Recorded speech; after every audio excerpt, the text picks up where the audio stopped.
NVIDIA's Kepler architecture took AMD by surprise with its improved power efficiency, and the GTX 770 is one of the cards that caused AMD to rush out rebranded old GPUs as the R7 R9 200 series. The GTX 770 uses a variant of the GK104. You can see all of its details in the GPU Z window seen on screen right now, or if you don't want to pause this video, you can get the same information from the Tech Power Up page, linked in the video description.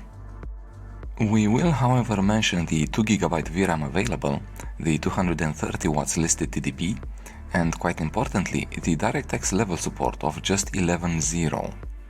We'll see the effect of that in the gaming results section. Back to the rated TDP, the cooler that the Eno 3D Hercules variant of the card comes with feels a bit inadequate, despite using two fans and a pretty decent fin stack as mentioned in our last year's review. The fresh serving of Arctic's MX4 thermal paste didn't help. The temperatures were still too high for my liking. 74C in heaven for a delta over ambient of 49C, and 80C in Warframe for a delta over ambient of 56. Ramping up the fans north of 80% will bring that back down to 75C, but the noise goes up accordingly. The game performance numbers that you will see in a few moments were collected while the card ran in a Z230 workstation, using the i7-4770 equivalent Xeon and 32GB of DDR3 RAM running at 1600 MHz in dual channel. I didn't think of Alien Isolation as having the same grilling effect as Warframe, but seeing the reported power consumption going north of 210 watts and temperatures about 75C with fans spinning to the max had me change my mind. The GTX 770 burned through the game at 152 FPS on average, with 1% lows just shy of 100. This excellent frame delivery happened at 1080 resolution and ultra settings. This means that increasing the resolution is the only viable way to trade the excess of performance for better visuals.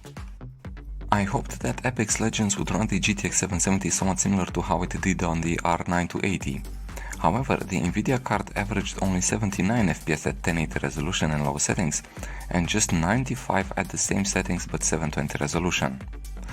The 1% lows stayed at a comfortable 70% value of the average, so no complaints about them. It's the average that I expected to be higher. Resident Evil 4 just did not launch. While the system requirements list DirectX 12 and GPUs that support that version of the API, our own experiments show that even GCN1 cards that support a feature level of only 11.1 are capable of running the game. Unfortunately, the feature level support of the GTX 770 of just 11.0 is just not enough. When it comes to Battlefield 5, I'd use 1080 resolution and lower settings strictly for the campaign. The average FPS the GTX 770 managed is 56 and the 1% lows of 43. To get the 1% lows close to 60 FPS, you'll need to drop the resolution to 720, where the average FPS goes up to 79 FPS. As for the PAL enthusiasts out there, the 1600x900 might just do it for you. Control is playable at 1080 resolution and low settings, with the GTX 770 averaging 48 FPS and the 1% lows reaching 33 FPS. Quite adequate for the single player title. The results at 720 resolution are quite a bit better, with the average going up to 92 FPS and the 1% lows at 66, by the same factor as the pixel count reduction. Rainbow Six Siege players will have no reason to reduce their resolution or render scale when using the GTX 770. 1080 and 100% render scale will get you an average of 117 FPS and 1% lows of 90.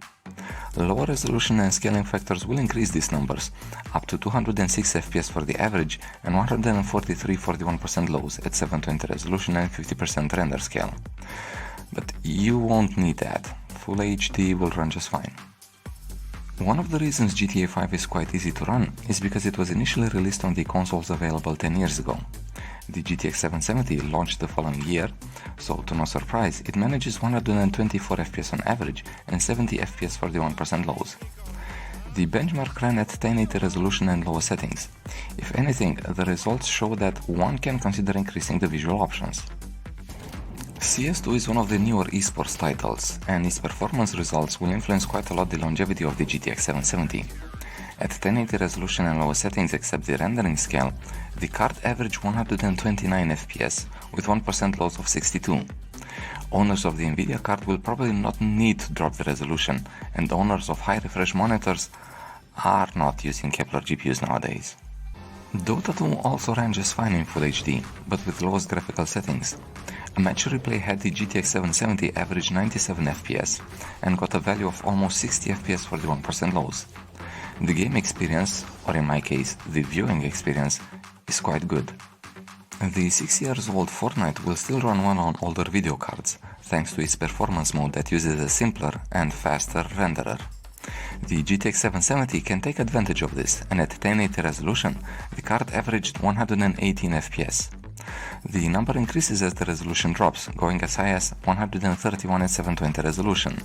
Now, as the resources get loaded, you may encounter some stuttering, as indicated by the 1% loss value of just 23 FPS at 1080 resolution. However, after all resources loaded, the game plays much smoother. The 1600 by 900 and 720 runs were performed after the 1081, and this shows in the improved 1% loss numbers of 68 and 71 FPS respectively. Overwatch 2 was another surprise. Very much like Alien Isolation, the training mission managed to push the card north of 200 watts power consumption, with temperatures to match it. However, the performance of the GTX 770 was worth the sweat. Averages range from 210 FPS at 1080 resolution to 384 at 720. As for the 1% lows, well, they remained around the 70% of the average FPS, for a very smooth frame delivery. Rocket League is another title that averaged well above 200 FPS at 1080 resolution and low settings. The 1% lows of 127 FPS are more than adequate in their absolute value. People with keener eyes may find the 50% ratio between the two a bit stuttery, but in my case the 60Hz panel I use makes that impossible. Splitgate is not much of a challenge for the GTX 770, and in both resolutions tested, the card averaged around 200 FPS. The 1% lows may be a bit of a concern, but I suspect a similar resource loading issue as with Fortnite, since the 720 resolution run that followed the Full HD one had less of an issue with that value. Valorant is typically CPU bound in my system, since a bunch of cards of various performance levels ended up with similar results at 1080 resolution and lower settings, around 260 FPS for the average and 1% lows around 146 FPS. The game will play just fine with the GTX 770, it's the processor that might get you in trouble. As for the HiRez Studio trio, Paladins, Royale and Rogue Company, all three of them were run at 1080 resolution and provided the following results. We lost the match in Paladins at 160 FPS on average, with 77 FPS for the 1% lows at mostly high settings. Royale had me explode in a cloud of feathers at 139 FPS on average and 41 FPS for the 1% lows, also at higher settings. But Saint emerged victorious in Rogue Company at 131 FPS on average with 1% lows of 79 FPS at low settings. The Green Company seems to be a lucky charm for me in World of Tanks Blitz. There is no other explanation for winning the match at the, by now expected, 60 FPS on average and 1% lows of 52 FPS. This happened at 1080 resolution and low settings. During this testing session, I found that Warframe is not the only game that can grill the GTX 770. The car pulled almost 320 FPS on average and had 1% lows at 177 FPS. I'd say that the performance is worth the power draw, and playing the Mariana mission at 1080 resolution and low settings felt very smooth. When I first reviewed the GTX 770, my advice back then was to buy whatever card was cheaper between the Kepler one and the R9 280, since their performance was quite similar one to another. I'm not so sure now. The handicap in terms of DirectX feature level support is becoming annoying, and the VRAM size is getting mentioned more and more. This makes the R9 280 the slightly better choice due to better feature level support, higher memory bandwidth, higher memory capacity and lower TDP.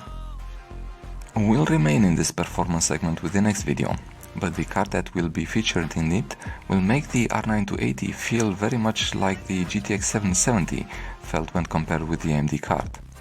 Make sure to subscribe so that you don't miss it. As for this one, well, we're done. I hope you liked it, and I'll see you for the next one.